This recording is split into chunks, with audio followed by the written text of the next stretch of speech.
पिताजी जल्दी चलिए, वरना मैं आज स्कूल में देरी से पहुंचूंगा।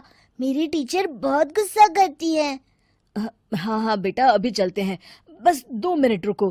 तभी रमेश की पत्नी कमरे से बाहर आती है और रमेश से कहती है, सुनिए जी, आज शाम को आप ऑफिस से जरा जल्दी घर आ जाइएगा। याद है ना, आज आपको मुझे शॉपिंग कराने के लिए लेकर जाना है। अरे भाग्यवान, इस महीने हाथ जरा तंग है। मेरी मानो तो शॉपिंग का विचार कुछ दिनों के लिए अपने दिमाग से निकाल ही दो। मैं तुम्हें अगले महीने पक्का शॉपिंग कराने ले जाऊंगा। अभी मुझे चलना चाहिए, वरना राजू को स्कूल पहुंचने में देर हो जाएगी।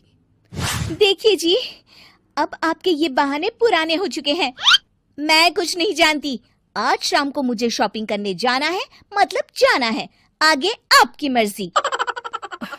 अच्छा ठीक है भाग्यवान, अब तुम पूरा घर सर पर मत उठाओ, मैं कुछ करता हूँ। इतना कहकर रमेश अपने बेटे राजू को लेकर वहां से चला जाता है। घर से निकलने के लिए रमेश जैसे ही अपनी मोटरसाइकिल शुरू करता है, तभी उसकी माँ उसे आवाज देकर कहती है, अरे रमेश, आज शाम को मुझे कुछ पैसे दे देना। याद है ना, मैंने तुझसे कहा था कि मुझे मंदिर में चढ़ावा चढ़ाना है। अरे माँ, मेरी तनख्वाह आने में अभी 10 दिन बचे हैं। अभी मेरे पास बिल्कुल पैसे नहीं है। हाँ, मेरी तनख्वाह मिलते ही मैं तुम्हें पैसे दे दूंगा। रमेश की माँ चिढ़कर कहती हैं, अरे तेरा दिमाग तो खराब नहीं हो गया? मैंने तेरे भरोसे मंदिर के पुजारी जी से वादा कर दिया है और तू कह रहा है कि पैसे नहीं है। अब मैं पुजारी जी को क्या जवाब दूंगी? तुझे तो मेरी इज्जत की भी कुछ परवाह नहीं है। अच्छा ठीक है माँ, अब तुम गुस्सा मत करो, मैं शाम तक कुछ इंतजाम करता हूँ।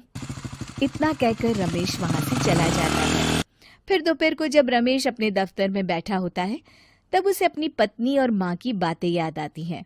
रमेश अपने दफ्तर के एक साथी मोहन से कुछ रुपए उधार मांगता है।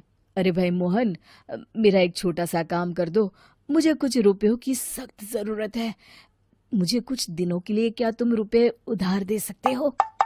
अरे रमेश भाई, मैं तुम्हें पैसे उधार तो दे सकता हूँ, लेकिन मुझे वक्त पर पैसे लौटा देना। वैसे भी मेरा मानना है कि दोस्ती यारी में कभी पैसों का व्यवहार नहीं करना चाहिए। ये कहावत तो तुमने सुनी ही होगी कि उधार प्रेम की कैंची है। मैं नहीं चाहता कि पैसों को लेकर हमारा रिश्ता खराब हो। अरे मोहन, तुम बिल्कुल चिंता मत करो, मैं तुम्हारे पैसे वक्त पर लौटा दूंगा। फिर मोहन रमेश को पैसे दे देता है। शाम को घर आकर रमेश कुछ पैसे अपनी माँ को देता है और साथ ही अपनी पत्नी को भी शॉपिंग कराने बाजार लेकर जाता है। रमेश की पत्नी और उसकी माँ का स्वभाव जरूरत से ज्यादा खर्चीला होने के कारण दोनों हमेशा बेवजह पैसे खर्च करती हैं। फिर एक दिन, सुनिए जी, अगले हफ्ते हमने छुट्टियों में कहीं बाहर जाने का प्लान बनाया था। आपने पैसों का इंतजाम कर लिया ना? अरे अभी कहाँ, अभी तो मेरे पास बिल्कुल पैसे नहीं है। हम कभी और चले जाएंगे। देखिए जी, मैंने सभी सहेलियों से कह दिया है कि मैं बाहर घूमने जा रही हूँ। अगर मैं नहीं गई तो सब मुझ पर हंसेंगी। आप कहीं से भी पैसों का इंतजाम कीजिए जी। इतना कहकर रमेश की पत्नी वहां से चली जाती है। वहीं दूसरी तरफ रमेश की माँ भी तीर्थ यात्रा जाने की जिद करती है और रमेश से पैसे मांगती है। फिर अगले दिन रमेश एक सेठ से पैसे उधार लेकर अपनी पत्नी और बेटे को घुमाने ले जाता है और अपनी माँ को भी तीर्थ यात्रा पर भेज देता है। लेकिन जैसे ही रमेश अपनी छुट्टियां बिताकर वापस आता है, कर्जदार उसका जीना मुश्किल कर देते हैं। इतना ज्यादा कर्ज एक साथ अपने ऊपर देख रमेश काफी परेशान रहने लगता है। फिर एक दिन राजू की स्कूल की फीस वक्त पर न भर पाने के कारण रमेश को स्कूल में बुलाया जाता है। स्कूल के प्रिंसिपल साहब रमेश को सख्त हिदायत देते हैं कि अगर वक्त पर स्कूल की फीस नहीं भरी गई तो उनके बेटे का नाम स्कूल से काट दिया जाएगा। अपने बेटे की स्कूल की फीस भरने के लिए रमेश अपने दोस्त गिरधारी से कुछ पैसे उधार ले लेता है और स्कूल की फीस भर देता है।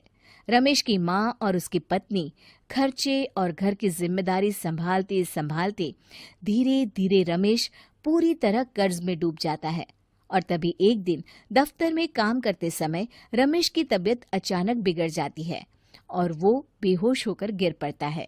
उसे जल्दी से पास के एक अस्पताल में भर्ती कराया जाता है।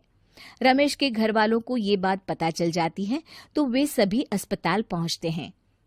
अस्पताल के डॉक्टर साहब उन्हें बताते हैं, देखिए, देर रात तक जागने और जरूरत से ज्यादा काम करने की वजह से इन्हें चक्कर आ गया था। बेहतर यही होगा कि इन्हें कुछ दिनों के लिए पूरी तरह आराम करने दिया जाए। रमेश की हालत देखकर उसके बेटे राजू को बहुत गुस्सा आता है और वो अपनी दादी और माँ से कहता है, माँ, दादी, मैं इतना छोटा हूँ, फिर भी मैं इतना समझता हूँ कि पिताजी दिन रात दफ्तर में काम करके पैसे कमाते हैं। पिताजी अकेला पूरा घर संभालते हैं और आप दोनों अपने फिजूल के खर्चों के लिए उन पर दबाव डालते रहते हैं। आज पिताजी की हालत के जिम्मेदार तो आप दोनों हैं। राजू की समझदारी भरी बातें सुनकर रमेश की माँ और पत्नी को अपनी गलती का एहसास होता है और दोनों की आंखों में आंसू आ जाते हैं। फिर कुछ दिनों के बाद रमेश की तबीयत एकदम अच्छी हो जाती है और वो पहले की तरह अपने काम पर जाने लगता है। रमेश की माँ और पत्नी अब उसे किसी प्रकार की कोई तकलीफ नहीं देते और ना ही उससे किसी चीज की मांग करते हैं। फिर देखते ही देखते रमेश अपने कर्ज के सारे पैसे चुका देता है। उसकी जिंदगी पहले की तरह अच्छी हो जाती है और वो अपने परिवार के साथ खुशी खुशी रहने लगता है। शिक्षा, हमारे रिश्ते एक तराजू की तरह होते हैं जिसकी दोनों ओर जिम्मेदारी और समझदारी का वजन बराबर होना चाहिए।